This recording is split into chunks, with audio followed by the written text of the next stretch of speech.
Hi friends, I'm getting ready to make my turkey soup. I love to make this every year after Thanksgiving. Let nothing go to waste. And I have 3 jars of beautiful bone broth that I made from my turkey carcasses. So it's really nice and sort of gelled. It's been chilled overnight. One of the nice things is when you make your broth a day ahead, you can let it chill. And then it's easy to get the fat. The fat rises to the top, and it's easy to take that off. So you have nice, broth that's not quite fat-free, but pretty good. And then I want you to show you how this is like kind of like jelly.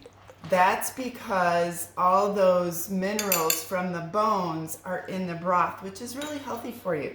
So let me show you how I made it. The best way to do it is with our multi-cooker. I'm using the pressure cooker setting on our multi-cooker, and I actually do this in a couple of stages.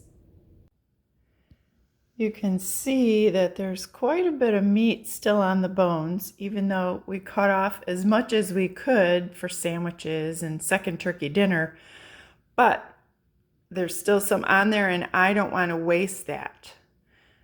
So in order to get the meat off the bones but not overcook it, I do a first step with my pressure cooker where I have stuffed all the bones from it was a whole turkey my husband did on the grill. So the bones left from that, and then I did a turkey breast with the bone in the oven, and we carved the meat off of that, and I stuffed it all in there. You might have to kind of break the pieces apart to just get them in there. And then you're gonna fill it with water. So there are lines in the multi-cooker, and I doubt that you can see from there, but it has a maximum line. So I don't want to fill it beyond the maximum line, which is up here. So I'm just going to leave this. This has about 2 quarts of broth in there. And all I'm going to do now, I put nothing else in there. It's just turkey and water. And all I'm going to do now is seal my lid. So I've got my gasket in there. That's really important. If you don't have the gasket, it won't work. So I put your gasket in, turned it, it sang to me. I know that it's all sealed. And I'm just gonna put it on the soup setting and let it go for about 30 minutes, which is the default on the soup setting.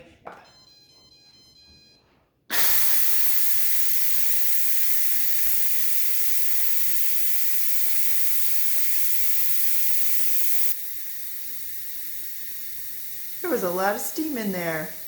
It's just about done releasing, and when it is done, the little red button on the top is going to drop.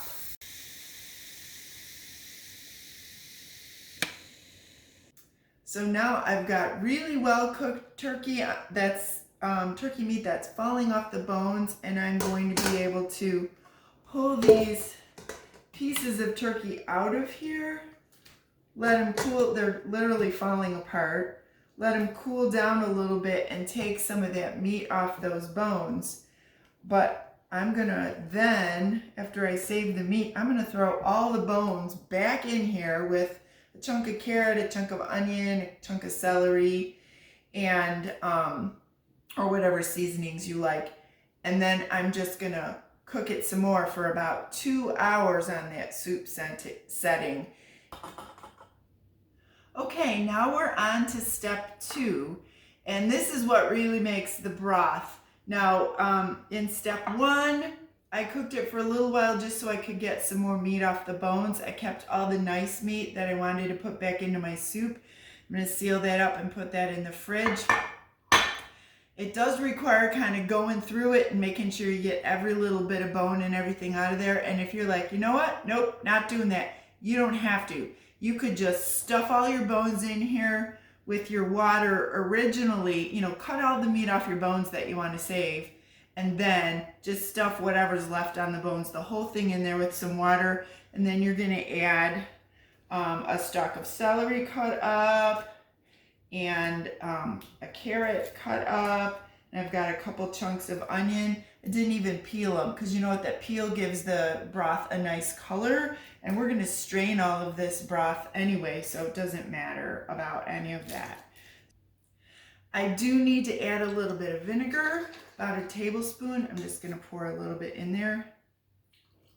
It helps kind of leach the calcium out of the bones, I guess. Helps you get nice, good, strong broth. And you'll know your broth is really nice, strong bone broth if when it cools, it kind of gets gelled. It gets gelatinous.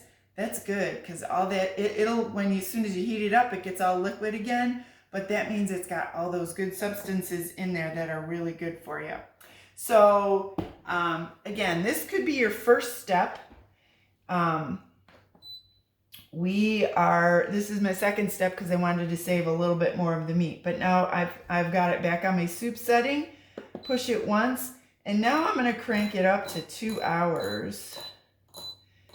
And if you're doing this all in one step, you might even want to go 2.5 right off the bat if you're not going to try and go back in and save any of the meat.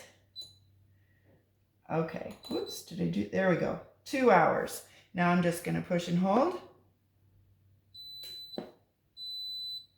And again, that little wheel is going to show me when it has come to pressure. The little red button on the back here will pop up. I'll know it's under pressure, and then it's going to cook under pressure for 2 hours, and it's going to get all the good stuff out of the rest of those turkey bones and make us a really delicious tasting broth.